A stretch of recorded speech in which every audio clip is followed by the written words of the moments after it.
আমরা ক্রিপ্টোগ্রাফির একটা ম্যাথ দেখব। এখানে পলি অ্যালফাবেটিক সাইফার এনক্রিপশনের জন্য 4টা সিজার সাইফার দেয়া আছে।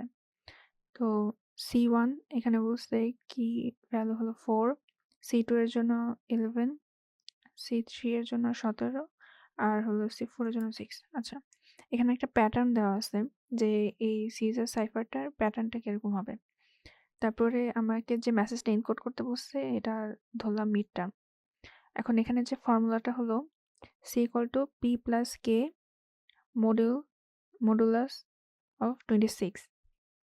এখানে P হলো plane text letter value, K তে হলো কি বুঝাচ্ছি, আর C তে হলো সাইফার টেক্সট লেটার ভ্যালু। আচ্ছা, প্লেন টেক্সট লেটার ভ্যালুটা কি?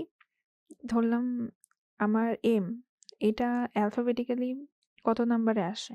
যেমন এখানে যদি দেখি যে M এর জন্য P এর ভ্যালু হলো 12, আর সাইফারের ভ্যালু 4 কেন? কারণ এখানে প্যাটার্ন এখান থেকে আসছে 4টা, আর 6 আসছে হলো এই যে C4 এর জন্য K এর ভ্যালু 6 আমার বলে দেয়া আছে সেজন্য। আরেকটা জিনিস যেটা পয়েন্ট, যে আমার A মানে P এর ভ্যালুর জন্য A হবে 0 থেকে B হবে 1, এভাবে আমার 26টা পর্যন্ত যাবে। আচ্ছা,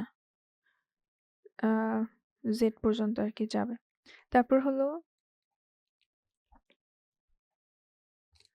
এখানে যেহেতু 0 থেকে স্টার্ট হচ্ছে, এটা হবে 25। তাহলে এখানে M এর জন্য দেখি P এর ভ্যালু আসে 12, সাইফার এটা C4 6, ক্যালকুলেশন যদি বসাই যে P এর ভ্যালু 12 প্লাস 6 মডুলাস 26, এখানে আসে হলো 18, যে 18তম লেটার আসে S। এভাবে আমরা সবগুলো ক্যালকুলেট করলে আমরা এই যে লেটারগুলা বের করব, যে তাহলে আমি বলতে পারি যে আমার এনক্রিপ্টেড মেসেজ হলো এটা। এটাই হলো আমার সিজার সাইফারের ম্যাথ।